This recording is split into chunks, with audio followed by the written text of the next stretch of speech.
In today's video, I'm going to teach you how to add a contact form with email notifications in Squarespace.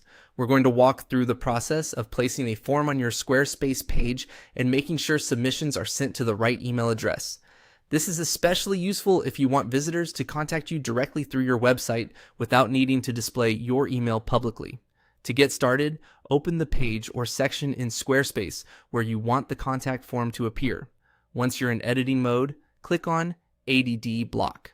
This is how you insert new content elements into your page layout. Squarespace uses blocks for things like text, images, videos, and of course, forms. If you're building a contact page, this is the first step to adding a place where visitors can send you a message. After that, click on Form. This will insert a form block into the page.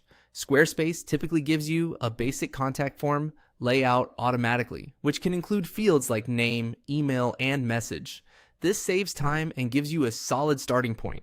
If you're adding this to an existing page, take a moment to make sure the form appears in the right location and fits the overall structure of the page. Next, click the pencil icon to edit the form.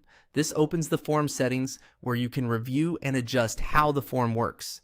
The edit area is where you manage the form's setup, so if you ever need to make changes later, this is the place to return to. It's a good idea to get comfortable with this panel because it controls the form's behavior and notifications. From there, scroll down to the email notification section and make sure the email address listed there is correct. This step is very important because this is where Squarespace will send form submissions. If the wrong email is entered, you may miss messages from visitors.